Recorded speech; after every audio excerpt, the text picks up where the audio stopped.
Boys and girls, thank you. Books away. Come and meet Mr. F on the floor, please.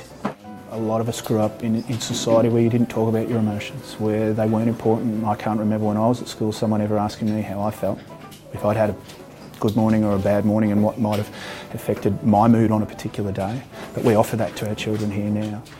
As you know, we have our charter in our classroom going well at the moment. Who'd like to read our charter to start us off?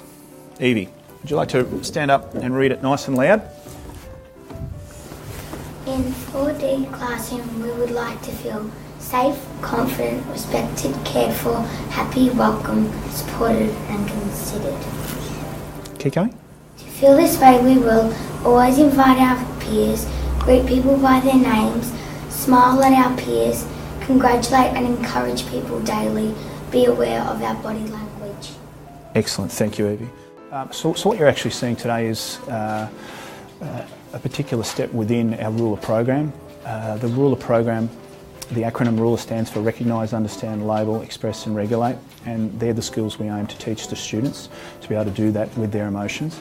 The program itself is based on 4 key anchors.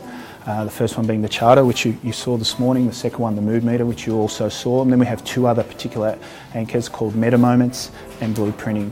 And we take those anchors throughout a year, roll them out in a classroom with the students, and teach them particular skills using these tools that help build their social emotional literacy. Is there someone who has had a particular behaviour this week or last week that you would like to identify, that you can recall, and it has helped you feel this particular way in our classroom? Because remember, as a group, we decided this was exactly how we want to feel in our classroom. Does anyone have a Charter Champ nomination? Evie? Jess, because yesterday when I was on the crutches, she helped me and I felt supported. How did she help? She was being still waiting for me and stuff. Okay, and that was making you feel what way? Yeah, supported. Yeah, you felt supported because of that behaviour, which is a great behaviour. Thank you, Jess. Yes?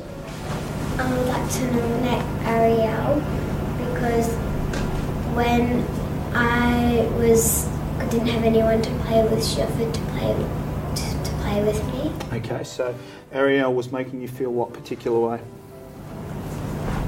Cared for. You felt cared for, and again, that was something that we identified that was on our charter. So that's really pleasing to hear. For someone to be able to understand their own emotions, to be able to recognise them, understand them, label them, express them and regulate emotions really sets them up in life for whatever challenges are ahead of them. An ability to be able to identify how you're feeling, express that with someone, with your mother, with your teacher, with your friend, is all the hurdles we all face in life. And so if we start with the children at a young age and we teach them those skills and we give them that vocab, it only sets them up for success in the future. What I'd like you to do now is head back to your desk. I'd like you to get your diary out, and I'd like you to do your own check-in. Do your check-in, put your little 3D man where you think you are. What if someone had checked in a little blue today? What if you were feeling a little blue? What do we need to do about that? Evie? Apply some strategies. Apply a strategy. And we've been talking about them just recently, haven't we?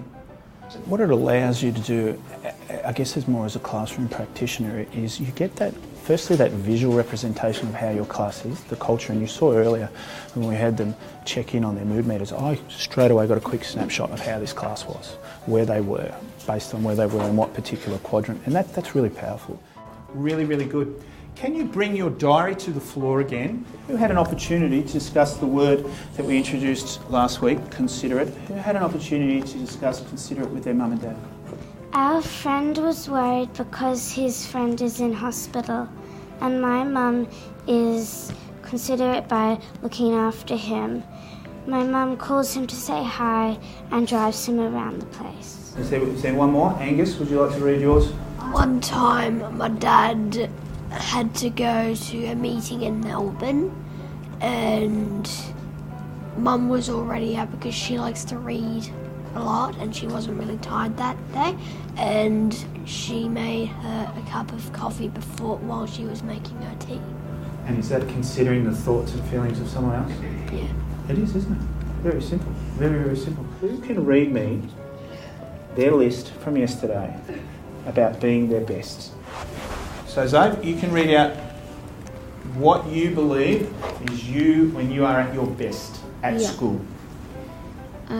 Considerate, patient, helpful, friendly, dubious, optimistic, respectful, kind, obedient, and I have good manners. And that is a lot of things. Well done, Zoe. That's a really comprehensive list.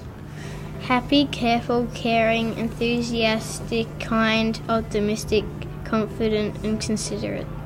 And I agree with them. When you are at your best, I totally agree. So that's really accurate. So well done with that also. I've been an educator for 18 years now, and I've seen many programs come and go in schools and dealt with a lot of programs. But I think the thing that really works with this program now is that it is that preventative program. It's before the moment, not after. And it's such a powerful classroom management tool. Very, very powerful classroom management tool. And then you look at it from another aspect. You look at what we're actually giving these students. At the end of the day, you look at the skills, the vocab, the social emotional training we're giving these children for when they head out into the society after they leave school. It just sets them up for a society that sometimes can be ruthless.